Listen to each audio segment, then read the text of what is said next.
महिलाओं की आज़ादी का कारण क्या है? क्या वो आंदोलन है? या फिर हमारी मॉडर्न थिंकिंग है? या फिर हमने उन्हें एक्सेप्ट कर लिया है एज़ अ ह्यूमन?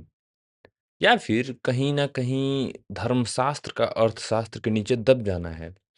क्योंकि अर्थशास्त्र जब इतना हावी हो गया है, जब महँगाई इतनी ज़्यादा बढ़ गई है, तब लगता है कि हाँ, एक इंसान की कमाई से तो घर चल नहीं सकता, तो क्यों ना दूसरे इंसान को भी हम ये अथॉरिटी, ऑटोनॉमी दे दें कि ठीक है, कमा लो, जो क कमाना है कमा लो। लेकिन यहाँ भी कुछ ना कुछ घोल-माल चलता ही रहता है कि हमने भी उतनी ही आज़ादी दी है जितनी हम चाहते हैं। अभी भी तुम सुनोगे सोसाइटीज़ में जहाँ लोग कहते हैं कि लड़कियों के लिए तो टीचिंग सबसे बेहतरीन जॉब है।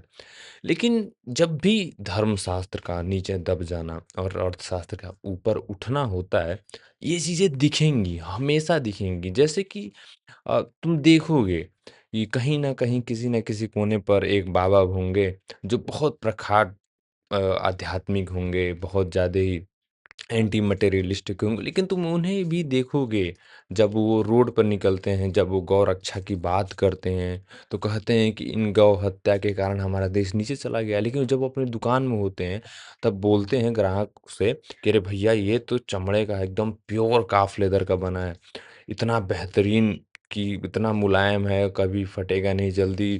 पहले तो चमड़ा बाहर से आता था, अब तो भारत में ही आ रहा है, देखो भारत का कितना विकास हो रहा है। मिल जाएँगे दोनों तरीके के स्टेटमेंट एक ही इंसान के अंदर। क्यों? क्योंकि अर्थशास्त्र सबसे बड़ा है।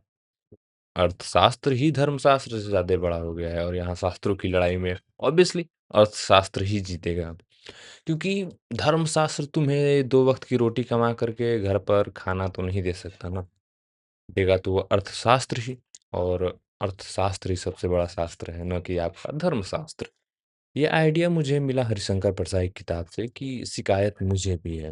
One of the greatest satirist, uh, व्यंग्यकार मेरे तो फ़ेवरेट हैं। मैंने जितनी भी उनकी किताबें पढ़ी हैं, बहुत शानदार लिखते हैं। तो प्लीज़ आप भी उन्हें पढ़ें एंड बाय।